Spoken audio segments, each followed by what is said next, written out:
Hey guys, it's your girl Yovanna. I wanted to talk to you guys today. I wanted to recap last night's episode and at the same time, get some stuff off my chest. I feel like I have been silent for entirely too long. And I think it's important that you guys hear my perspective on the show and how I feel things are going. Because you just should know how I'm feeling. But before I do all that, I want to do a quick PSA. So a lot of you negative Nancys out there, you trolls who have no life and have nothing better to do than to just be really mean people. You can watch the show, enjoy it, all that, but you ain't got to come up under my comments acting crazy. Go do that under the blogs, okay? That's what their posts and their pages are for. You can talk negative to them, but I'm not going to allow that in 2020. So if you do it under my page, you're going to get blocked, okay? I'm say it again, I will block your ass. So, but getting back into what I wanted to talk to you guys about was the show. So I think it's time for me to stop being the nice guy because, well, first and foremost, yeah. And anyone that knows the real me, they know that I'm the friendliest person in the world until you cross me, until I feel like my back's up against the wall. I'm a lover of life. I value real friendships. I give you the last dollar in my pocket. I'm silly. I'm goofy. I like to have a good time. Like, that's who I genuinely am. And it's unfortunate that you guys won't get to see all of that. I was actually happy about, last night's episode. I like that they showed some silly moments of Yovanna because you guys haven't gotten to see all of that. But yeah, so just understand that, what you guys see are just bits and pieces of who that person is, or maybe not at the same time, because a lot of the times things are twisted and, converted in a way to make a story. So that's that anyways. But I wanted to address people calling me thirsty. And I want to tell you guys how I felt about people calling me thirsty. And then I saw something the other day that I tried to have a seat at the table. First and foremost, let me explain something to you. I have always had a seat at the table, okay? I have always been the type of person to create my own destiny. There's nothing in this life that I've ever asked for or that I ever wanted that I didn't get, okay? So that's number one. Number two, this isn't the first time that I have done television, ladies and gentlemen. I've been doing so Housewives isn't the first show, and it definitely won't be the last show that I do.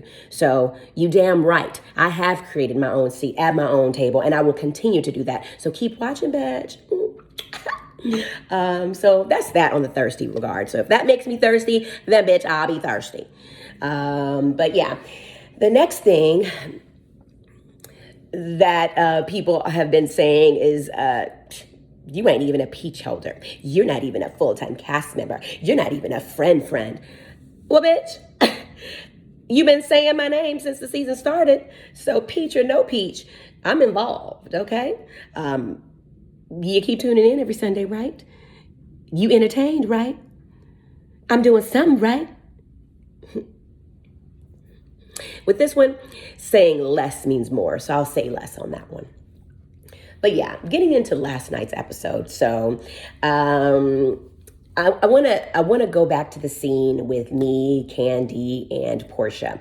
That scene where I was talking to her about her, I guess, situation with Eva. So what I was trying to say in that moment was, it's crazy how they could have an issue or an argument, something serious. Obviously, the accusations of Eva telling Candy that Portia hadn't healed from her C-section scar. I mean, I would be offended. I'm not going to get over that in 2 seconds.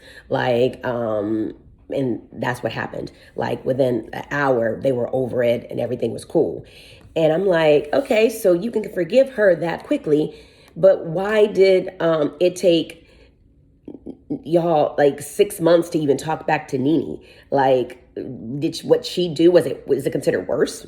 No, it's just nonsense. Or like, for instance, when Kenya kind of almost spoiled Cynthia's proposal or engagement party, they kind of got over it after they had the conversation on the rooftop in Canada, like within a couple minutes.